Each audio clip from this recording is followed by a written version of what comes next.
দায়ীর ক্ষেত্রে দ্বিতীয় যে গুণের কথা উনি খুব জোর দিয়ে বলেছেন, সেটা হচ্ছে দায়ীর নিজস্ব জীবনে বাস্তবে আমল করা এবং নিজের পরিবারে বাস্তবে প্রয়োগ করা।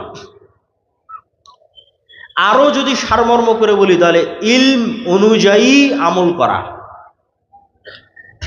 আজকের এই যুগের সবচেয়ে বড় ফিতনা হচ্ছে ইলম অনুযায়ী আমল না করা। শায়েখ আব্দুর রাজ্জাক বিন ইউসুফ বহু বক্তব্যে বলেছেন যে ভ্রান্ত আলেম, ভ্রান্ত হুজুর দিয়ে জাহান্নাম উদ্বোধন হবে। বলেননি?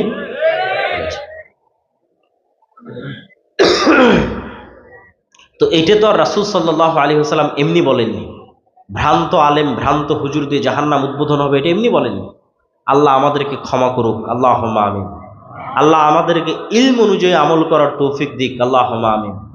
তো ইলম অনুযায়ী আমল না করা অনেক বড় ভয়ঙ্কর বিষয়। উনি বলতে গিয়ে বলেছেন যে ইহুদি আলেমদের বৈশিষ্ট্য ছিল তারা ইলম অনুযায়ী আমল করত না। ইহুদিদের জন্মগত বৈশিষ্ট্য দ্বিচারিতা এবং মুনাফিকি। সেই দ্বিচারিতা এবং মুনাফিকি তারা অব্যাহত রেখেছিল।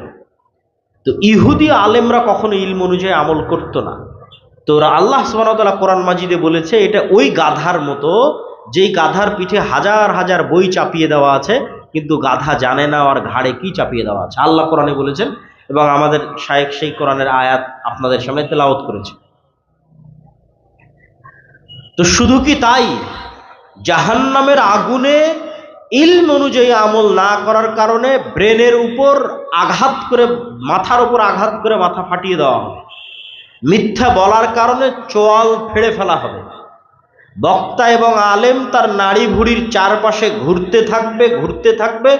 মানুষ এসে বলবে আপনি ভালো ভালো কথা বলতেন, আপনার এই অবস্থা কেন?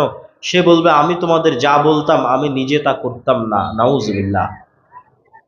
তো এটা শুধু আপনি মনে করছেন না, আপনি আলেম মানে যদি শুধু ভাইরাল বড় আলেম মনে করেন, এটা সবার নিজ নিজ জ্ঞান অনুযায়ী, নিজ নিজ জ্ঞানের মাত্রা অনুযায়ী। আপনার কাছেও জ্ঞান আছে, আপনিও মানুষকে কল্যাণের কথা শোনান, দুইটা ভালো কথা শোনান, কিন্তু আপনি কতটুকু করেন?